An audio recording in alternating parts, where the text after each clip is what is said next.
नौजवान गुमराह हो रहा है, अखलाकी एतबार से, तालीमी एतबार से, सकाफती कल्चर के एतबार से, तहजीब व तमद्दुन के एतबार से फिक्री इन्हिराफात उसके अंदर पाए जाते हैं, जनाब अली ईमानी और अक़दी इन्हिराफात भी पाए जाते हैं। जबकि इन तमाम सब खराबियों में सबसे बड़ी और सबसे खतरनाक खराबी ईमान और अकीदे का फितना और ईमान और अकीदे की गुमराही है। चारों तरफ से शैतान ने हमारे ऊपर हमला कर दिया है, और ये अल्लाह रब्बुल इज्जत ने 1400 साल पहले कुरान करीम के अंदर शैतान के इस वादे को जिक्र किया है। क्यों?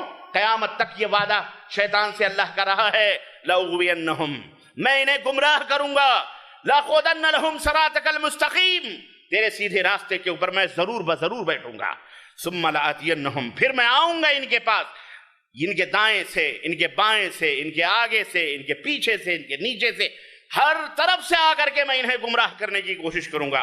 तो शैतान तो अपना काम कर रहा है। शैतान, इस बात को समझने की जरूरत है, हमारे नौजवानों को समझने की जरूरत है कि शैतान, हमारे मुसलमान भाइयों को समझने की जरूरत है कि शैतान को जब अल्लाह ने मरदूद बारगाह किया, उस वक्त उसने अल्लाह से कहा कि अल्लाह मुझे मोहलत दे दे, क़यामत तक मैं तेरे बंदों को गुमराह करूंगा। अल्लाह ने मोहलत दे दी और फरमा भी दिया कि मेरे नेक बंदे जो होंगे उन पर तेरा कोई रास्ता नहीं मिले, तुझे कोई रास्ता नहीं मिलेगा, लेकिन जो तेरी इत्तिबा करेंगे लाअम्लअन्न जहन्नम, में जहन्नम को भर दूंगा, तुझसे भी और तेरे पैरोकारों से भी जहन्नम को भर दूंगा। तो मेरे भाइयों, मेरे दोस्तों, हमको चाहिए कि हम कुरान करीम के इस नुक्ते को समझें और इसको जानें कि आखिर हमारा नौजवान या हमारा माशरा या हम मुसलमानों का जो समाज, जो साफ और सुथरा, जो ला इलाहा इल्लल्लाह पढ़ता है, जो मोहम्मदुर रसूलुल्लाह पढ़ता है, जो दावा करता है, आखिर ये क्यों बिगड़ा? इसके बिगड़ने के क्या वजूहात हैं, असबाब और इल्ल हैं? ठीक है, एक शख्स है जो कलमा नहीं पढ़ता, एक शख्स है जो इस्लाम को नहीं जानता है, एक शख्स है जो दूर है, लेकिन हम तो इस्लाम को समझते हैं, हम तो ला इलाहा इल्लल्लाह पढ़ते हैं। हम तो, हमारा नौजवान जो मुस्लिम नौजवान आमूमी तो सारे बिगड़ रहे, हमारा मुस्लिम नौजवान क्यों बिगड़ रहा है? मैं कहता हूं कि नौजवान बिगड़ रहा है, इसका एक सबब, इसके जहां माशरा, समाज, सोसाइटी, मुल्क, हुकूमत, कॉलेजेस, यूनिवर्सिटीज, तालीमी निसाब और तमाम सब खलत मलत जो कुछ भी है, वहीं उसके सबसे पहले जिम्मेदार वालिदैन होते हैं, घर होता है, मां और बाप होते हैं, मां और बाप होते हैं, वो सबसे पहले जिम्मेदार होते हैं। औरत घर के अंदर जिम्मेदार होती है और बाप घर के बाहर और घर के अंदर दोनों जिम्मेदार होते। कुल्लुकुम राइन व कुल्लुकुम मसऊलुन अन रइयतिही, अल्लाह के हबीब सल्लल्लाहु अलैहि वसल्लम फरमाया, तुम सब के सब जिम्मेदार हो और अपनी अपनी जिम्मेदारियों के बारे में सवाल किए जाओगे, पूछे जाओगे। माँ बाप की जिम्मेदारी है, यह माँ बाप का फरीजा है कि हम अपने बच्चों को अपने नजरों के सामने रहे। इन मसरूफियतों के अमल में सुबह बाप उठता है, कंपनी, फैक्ट्री या दुकान और मकान, जहां कहीं भी रोजी रोटी के लिए चला जाता है, शाम को 9 बजे लौटता है। बेटा घर में रहता है, क्या करता है, कहां जाता है, उसको कुछ पता नहीं है। माँ है घर में, ऐश व इशरत के सामान है, ठर्रे मार के 10 बजे 11 बजे सो के उठती है, 12 बजे उसके नाश्ते होते हैं। बेटा खुद ही स्कूल चला जाता है, कॉलेज चला जाता है, नाश्ता करता है कि नहीं करता, क्या करता है, कहाँ घूमता है, रात को कितने बजे आता है, किस गली के नक्कड़ पर बैठता है, उसको कुछ पता होता नहीं होता। ये सब हमारी गफलतों का नतीजा है, ये हमारी गफलतें हैं। हमारी जिम्मेदारी थी कि अल्लाह के रसूल सल्लल्लाहु अलैहि वसल्लम जो फरमाया कि मुरू औलादकुम बिस्सलाती वहुम सबअ सिनीन औ कमा क़ाल रसूलुल्लाह सल्लल्लाहु अलैहि वसल्लम, कि अल्लाह के नबी सल्लल्लाहु अलैहि वसल्लम फरमाया कि अपने बच्चों को नमाज का हुक्म दो जब वो 7 साल के हो जाएं। 7 साल के हो जाएं, बच्चे 7 साल के हो जाएं, उन्हें नमाज पढ़ने का हुक्म दो। मोहतरम, नमाज पढ़ने का हुक्म कौन देगा? जो नमाज पढ़ेगा वही तो देगा। जब माँ और बाप भी नमाज ही नहीं पढ़ते तो अपनी औलाद को नमाज पढ़ने का हुक्म कहां से देंगे? अरे वो बेदार होंगे जब तो अपने बच्चों को जगाएंगे, जब तो वो कहेंगे कि चलो मस्जिद के अंदर। बाप जाएगा मस्जिद में तब तो कहेगा चलो बेटा मस्जिद के अंदर नमाज पढ़ने के लिए। कहां जाए? बाप खुद ही सुबह ड्यूटी के टाइम उठता है, जाता है, तो बेटा कहां से जाएगा? ये आप इसको मामूली समझ रहे हैं? ये तालीम जो रसूलुल्लाह सल्लल्लाहु अलैहि वसल्लम ने दी है, ये ईंट है माशरे की इस्लाह की। बच्चा, इसके कितने असरात मुरत्तब होते हैं। बच्चा नमाजी बनेगा, नमाज पढ़ने का हुक्म देंगे, जाहिर है तहारत, गुस्ल, कपड़े की नजाफत, जुबान की नजाफत, आंखों की नजाफत, दांत की नजाफत, सारे चीजें मिसवाक करेगा, उठेगा, वजू बनाएगा, नमाज पढ़ने की तैयारी करेगा, कपड़े पहनेगा, अच्छे कपड़े पहन करके मस्जिद के अंदर। लोगों से मुलाकात होगी, लोगों से तारुफ होगा, मस्जिद के अंदर एक रूहानियत उसे मैसर आएगी, कुरान पढ़ेगा, 5 मिनट पहले पहुंचा, 10 मिनट पहले पहुंचा, कुरान की तिलावत करेगा, 2-4 एक आयतें याद कर ले। यानी बहुत सारे इसके फवाइद हैं। आप ये ना समझे मुझे सिर्फ नमाज पढ़ने के लिए मस्जिद आने की, इसके बड़े फवाइद हैं। जिक्र और अज़कार करेगा, अस्तगफिरुल्लाह अस्तगफिरुल्लाह, सुभानअल्लाह बिहम्दिही सुभानअल्लाहिल अज़ीम, अल्लाहु अकबर अल्लाहु अकबर। ये तमाम सब चीजें जो जिक्र हैं, जो इंसान को बुलंद करने वाली हैं, जो अल्लाह से करीब करने वाली हैं, अल्लाह से मोहब्बत कराने वाली हैं, ये तमाम सब चीजों का मजमुआ बनेगा वो बच्चा। धीरे धीरे धीरे बड़ा होते होते होते होते इसी तरह से उसकी आदत बन जाएगी, फिर जवान कभी भी वो नमाज नहीं छोड़ेगा। लेकिन आज हालत यह है कि हम ही गाफिल हैं, गफलत के शिकार हैं, तो जाहिर है कि हमारी औलाद लामहला गफलत की शिकार हो।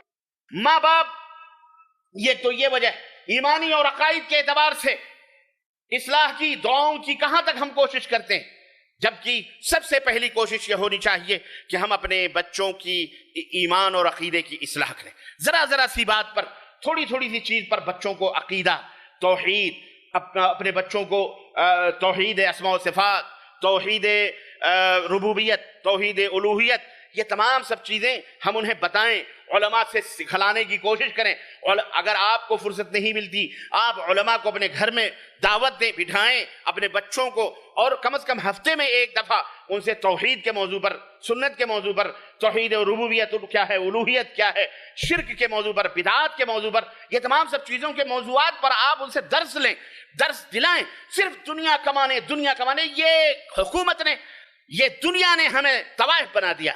इस दुनिया ने हमें कहीं का नहीं छोड़ा। इस दुनिया ने हमें अपनी जरूरियात तो अल्हम्दुलिल्लाह सबकी पूरी होती हैं, लेकिन अपने ख्वाहिशात की तकमील के लिए हमें नंगा कर दिया, उरिया कर दिया, हर चीज से दूर कर दिया, दीन से भी दूर, अल्लाह से दूर, सबसे दूर। आपको पता है कि दुनिया क्या है? अल्लाह के हबीब सल्लल्लाहु अलैहि वसल्लम की हदीस हज़रत जाबिर रज़ी अल्लाह तआला अन्हु फरमाते, सही मुस्लिम की रिवायत, कि आप सल्लल्लाहु अलैहि वसल्लम फरमाते हैं कि हज़रत जाबिर कहते हैं, एक दफा हम एक जगह से गुजर रहे थे, रास्ते से एक मरी हुई बकरी, पड़ी हुई बकरी का बच्चा था, छोटे कानों वाला। अल्लाह के नबी ने उसके कान पकड़े और फरमाया, तुम में से कोई इसको खरीदेगा? कितने दिरहम देगा इस बकरी के बच्चे के? मरा हुआ बच्चा था। सहाबा ने कहा, अल्लाह के नबी, ये मरे हुए बच्चे को कौन खरीदेगा? कहा, और अगर ये जिंदा होता? तो सहाबा ने कहा, अगर जिंदा भी होता तो हम इसे इसके कान छोटे होने की वजह से ना खरीदते। कोई फ्री में भी, मुफ्त में भी देता तो हम इसे लेने से इनकार कर देते। इसकी क्या हैसियत है? तरबियत का एक अंदाज था, दुनिया की ख्वाहिशात को दिलों से दूर करना, दुनिया के ताल्लुक को खत्म करना, दुनिया से रिश्तों को, दुनियावी रिश्तों को अल्लाह के रिश्ते पर गलबा न पाए, इससे रोकने के लिए अल्लाह के नबी सल्लल्लाहु अलैहि वसल्लम ने कितनी बेहतरीन मिसाल दी। आपने फरमाया, जिस तरह तुम इस मरे हुए छोटे कान के बच्चे से बच्चा मरा हुआ, इसकी कोई वक़्त और अहमियत तुम्हारी नजर में नहीं है, उस जात की कसम है जिसके हाथ में मेरी जान है, अल्लाह के नजदीक दुनिया की इससे कहीं ज्यादा बेवक़्त तुम्हारी ये दुनिया है अल्लाह की नजर में। अल्लाह की नजर में इस दुनिया की इससे भी ज्यादा वक़्त नहीं है। ये समझाया अल्लाह के नबी। मेरे अजीजों, तुम इस दुनिया के अंदर क्या करने के लिए आए हो? तुमने सोचा? नौजवानों, तुमने गौर किया? तुमने कभी अपने ख्वाहिशात पूरे करने के लिए, या जरूरियात अल्लाह ताला ने दिए हैं।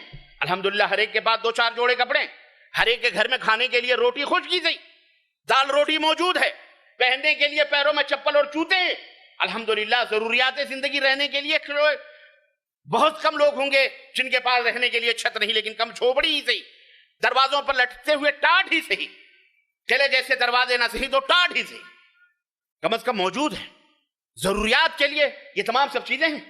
लेकिन आज जो हम परेशान हैं, आप ख्वाहिशात की तकमील के पीछे लग करके आपने अपने दीन को भी गारत किया हुआ है, आखिरत को भी गारत किया, नौजवानों को भी, बेटियों को भी, बेटों को भी। ना फरमान, फलां की लड़की फलां के साथ भाग रही, फलां की लड़की फलां के साथ भाग रही, फलाने नौजवान माशरे के अंदर फलानी गुमराहियां फैला रहे हैं, फलाने लोग फलानी गुमराहियां फैला रहे हैं। ये सब काफिर तो आकर के नहीं करते आपके साथ सामने, यहूदो नसारा तो नहीं आके करते ये तमाम सब चीजें। ये सब हम अपने घरों में करते हैं, हम अपने माशरे में करते हैं। क्यों करते हैं? क्यों नहीं हम सुधरने की कोशिश करते? ہمارے اسکولز ہیں، ہمارے کالجز ہیں، ہماری یونیورسٹیز ہیں. محترم، ہم جمعے کی اہمیت اپنے بچوں کو بھی نہیں سکھاتے. ابھی میں راستے میں آ رہا تھا، راستے ہی کے اندر ایک اسکول کی چھٹی ہوئی. اذان کا ٹائم ہو، بلکہ اذانیں بھی ہو چکی ہیں مسجدوں میں، بعض مسجدوں میں. بچے بالغ ہیں، جوان ہیں، چھوٹے ہیں، لڑکے ہیں، لڑکیاں ہیں. رب زدنی علما اس کے بورڈ پہ لکھا ہوا ہے. وہ چھٹی اب دے رہا ہے. کس کا اسکول ہے وہ؟ کس کا مدرسہ ہے وہ؟ ہائی اسکول کس کا ہے وہ؟ غیر قوم کا ہے؟ تمہارا ہے. تم نے اتنے بجے بچوں کو چھٹی دی ہے، وہ کب جائیں گے گھر؟ کب غسل کریں گے؟ کب مسجد کا رخ کریں گے؟ کب خطبے میں جائیں گے؟ کب سورہ کہف پڑھیں گے؟ کب 2 رکعت نماز پڑھ کر کے خطیب کا خطبہ سنیں گے؟ کب وہ اللہ کا ذکر کریں گے؟ کب کریں گے وہ؟ ان بچوں کو کون تعلیم دے گا؟ تو چک کفرس کعبہ برخیزت کجا مارد مسلمانی، تالا لگا دو ایسے اسکولوں کو جہاں کفر اور الہاد کی تعلیمات ہوتی ہیں. اور تم دیتے ہو، ہم دیتے ہیں اپنے یونیورسٹیز میں، اپنے کالجز میں، اپنے اسکولوں میں، اپنے چھوٹے چھوٹے مدرسے بنا بنا کر کے ہم نے مقابلے کے نصاب تعلیم کو صرف ہوڑ لگی ہوئی ہے دنیا کمانے، دنیا کمانے، دنیا کمانے. ارے دنیا کو تم نے کیا سمجھا ہوا ہے؟ ان اللہ یؤتی الدنیا من یحبہ من لا یحب الا الدین. اللہ کے نبی نے فرمایا دنیا اللہ اسے بھی دیتا ہے جس سے محبت کرتا ہے، اور اسے بھی دیتا ہے جس سے نفرت کرتا ہے. الا الدین، سوائے دین کے. اللہ دین صرف انہی کو عطا فرماتا ہے جس سے محبت کرتا ہے. یاد رکھو، یہ دنیا تمہیں کہیں کی نہ چھوڑے گی. میں یہ نہیں کہتا کہ آپ پیسے نہ کماؤ، میں نہیں کہتا آپ کروڑ پتی نہ بنو، میں نہیں کہتا آپ ارب پتی نہ بنو، لیکن اپنی دولت کو، اپنے مال کو اپنے اللہ کی رضا میں خرچ کرو، اللہ کے دین کی سربلندی کے لیے خرچ کرو، اور خود بھی کھاؤ، دوسروں کو بھی کھلاؤ. ایسا مال بابرکت ہوتا ہے، محبوب ہوتا ہے، اللہ تعالیٰ کے ہاں پسندیدہ ہوتا ہے. صرف حل من مزید، حل من مزید، حل من مزید. پڑوسی بھوکا مر رہا ہے، دوسرے ننگے گھوم رہے ہیں، ہمیں اس کی فکر نہیں ہے. ہمیں اپنے بچوں کو امریکہ پڑھانا ہے، اور لندن پڑھانا ہے، فلانا بنانا ہے، ٹھکانا بنانا ہے. کیا کرو گے تم یہ تمام سب کر کے؟ بنا کر کے کیا کرو گے؟ جہنمی بنا رہے ہو تم. جنتی بنانے کی کوشش کرو اپنی اولاد کو. نوجوانوں کو جنت کا راستہ بتلاؤ، جنتی بناؤ ان کو. پڑھ کر کے ڈگریاں لے کر کے روڈوں کے اوپر، چوکوں پر، چوراہوں پر مٹر گشتیاں کرتے ہیں، موٹر سائیکلیں لے کر کے ایذا پہنچاتے ہیں نوجوان. کیوں؟ وجہ کیا ہے؟ اس لیے کہ ہم نے انہیں دین نہیں سکھایا. ہم نے دین نہیں سکھایا جناب علی، ہم نے دین کی طرف ان کی رغبت نہیں کروائی. ہمیں اس کی ضرورت ہے. ماں باپ ہوش کے ناخن لو، مر جاؤ گے تمہارے لیے دعا بھی نہیں کریں گے. جو اولاد چھوڑ کے جاؤ گے تمہارے لیے دعا بھی نہیں کریں گے. اس لیے ضرورت اس بات کی ہے کہ ہم اپنی آنکھوں کو کھلی رکھیں، قرآن اور احادیث کو سمجھیں، حقائق کو سمجھیں. ورنہ برما آپ کے سامنے نظر آ رہا ہے، سوریا آپ کے سامنے پہلے سے نظر آ رہا ہے، عراق آپ کے سامنے سے پہلے سے چل رہا ہے، یمن آپ کے سامنے پہلے سے چلا رہا ہے، لبنان آپ کے سامنے پہلے کھڑا ہوا ہے، جناب علی بنگلہ دیش اپنے سامنے پہلے کھڑا ہوا. تمہارے قرب و جوار یہ بدلتے ہوئے حالات، کوئی ظالم نہیں مر رہا، کوئی ظالم کا بچہ نہیں مر رہا، کوئی غیر مسلم کا بچہ قتل نہیں ہو رہا. اس روئے زمین پر ہر صبح کا سورج جب نکلتا ہے تو صرف اور صرف ہماری ماں، بہنوں، بیٹیوں، بچوں کی چیخیں لے کر کے اگتا ہے، اور ہمیں حیا اور شرم بھی نہیں آتی. ہم کہتے ہیں کہ فلانی حکومت کیوں نہیں کر رہی، فلانی حکومت کیوں نہیں کر رہی. ارے ہم اور آپ سدھر جائیں، انشاءاللہ تعالی اللہ ان ہواؤں کے رخوں کو پھیر دے گا انشاءاللہ تعالی. یہ فرقہ بندیاں، یہ گمراہیت کے جو کتاب و سنت سے ہٹ کر ان مولویوں کو، صوفیوں کو، پگاڑوں کو، پیروں کو، ان کو دعوت دو. اس کے لیے تماچے بھی کھانے پڑیں، برداشت کرو، صبر کرو، ڈرنے کی کوئی ضرورت نہیں. حکمت کے ساتھ، پیار سے، محبت سے توحید و سنت کے نغمے ہندوستان کے گوشے گوشے ٹھہراؤ. نہ ان کے بزرگ کچھ کر سکتے، نہ ان کے پیر، نہ مرے ہوئے نہ زندہ، سب مجبور ہیں. سڑی گڑی ہڈیوں کو پوچھتے ہو. شرم کرو، غیرت کرو، حیا کرو. اس کے اوپر اللہ کا عذاب نہیں آئے گا، اللہ رحمت نازل فرمائے گا. ہاں، اللہ کو پکارو. کس منہ سے کعبے کی کس منہ سے جاؤ گے غالب؟ شرم تم کو نظر نہیں آتی؟ بیٹا لینا، بیٹی لینا، یہ کرنا. تمہارے یہ بڑے بڑے لاکھوں کروڑوں کے بنے ہوئے گنبد میں جنہیں تم نے دولہا بنایا ہوا ہے، جنہیں تم نے صبح شام نظر و نیاز اور اگر بتیاں اور مٹھائیاں امت کو گمراہ کرنے کے لیے بدکاریوں کے اڈے تم نے بنائے ہیں، پر تمہیں اللہ رحم کرے، چونکیوں سے بھی بدتر ہو تم، جی ہاں خش و خاشاک سے بھی بدتر ہو، چرند و پرند سے بھی بدتر ہو۔ اللہ تعالیٰ اسے مٹائے گا، ختم کر دے گا، تم کچھ نہیں کر پاؤ گے، دنیا کچھ نہیں کر پائے گی، UN بھی کچھ نہیں کر پائے گا، کوئی حکومت تمہاری مدد نہیں کر سکتی۔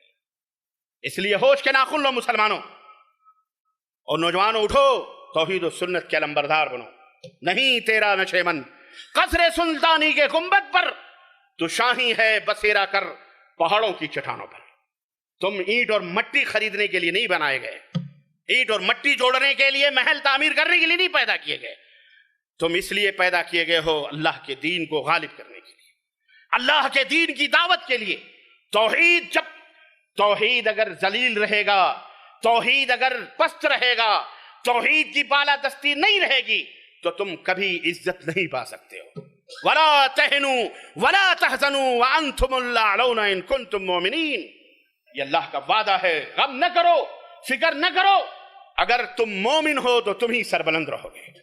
مومن بنو، سب سے پہلے مومن بنو، ایمان اور عقیدے صاف ہونے چاہیے۔ کسی صوفی، کسی انٹرنیٹ اور فلانے اور ٹھکانے، ان کے فتوے گمراہیت نہ پھیلاؤ۔ کتاب و سنت، علیکم بسنتی وسنت الخلفاء الراشدین المہدیین۔ اللہ نے فرمایا ومن یعش من بعدی فسیرى اختلافا کثیرا۔ لوگوں، میرے بعد لوگ بہت زیادہ اختلافات دیکھیں گے، بہت زیادہ فتنے پیدا ہوں گے، کیا کریں؟ اللہ کے حبیب نے فرمایا علیکم بسنت، علیکم بسنتی، میری سنت کو لازم پکڑنا، خلفاء راشدین کی سنت کو لازم پکڑنا۔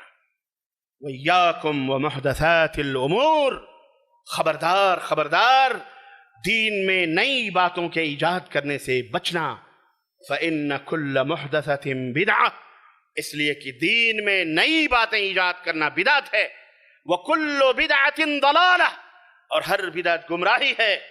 وَكُلُّ ضَلَالَةٍ فِي النَّارِ، اور ہر گمراہی جہنم میں لے جانے والی۔ نوجوانوں، یہ میسج دو، یہ میسج دو، اپنے درمیان دو کم از کم۔ ابھی تو تم پہلی سیڑھی پہ ہو، وہ جو وہاں تک کب پہنچو گے؟ ان بلندیوں پہ کب پہنچو گے جہاں فرعون بیٹھا ہے، حامان بیٹھا ہے، شداد بیٹھا ہے، نمرود بیٹھا ہے؟ وہاں تک تو ابھی کب پہنچو گے تم؟ ابھی تو یہ چھوٹے چھوٹے بیچارے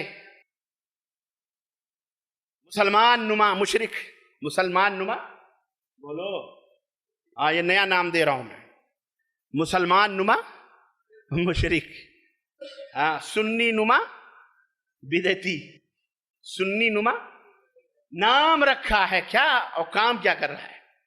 شرک و بدعت سر سے لے کے پیر تک ڈوبا ہوا۔ سدھرو اور سماج کو سدھارو، پیار سے سمجھاؤ، کتابیں، کیسٹیں، سیڈیز، انفرادی دعوت، اپنے رشتے، اپنے ناتے، اپنے خلیرے، ممیرے، سسرالی، ددھیالی، ننیالی، سارے رشتوں کی اصلاح کے لیے اٹھو۔ تم اٹھو، تمہارا کام ہے یہ، تمہاری ذمہ داری ہے یہ، اور اہل علم کی صحبتوں میں بیٹھو، علماء کی رہنمائی میں اٹھو، ورنہ جوتیوں میں دال بٹ رہی ہے، جوتیوں میں دال بٹ رہی ہے۔ دیکھیں، درجہ بدرجہ، پنبا کجا کجا نہم تن ہما داغ داغ شد، کہاں کہاں زخموں پہ پھائے رکھیں جب پورا بدن ہی زخمی ہے۔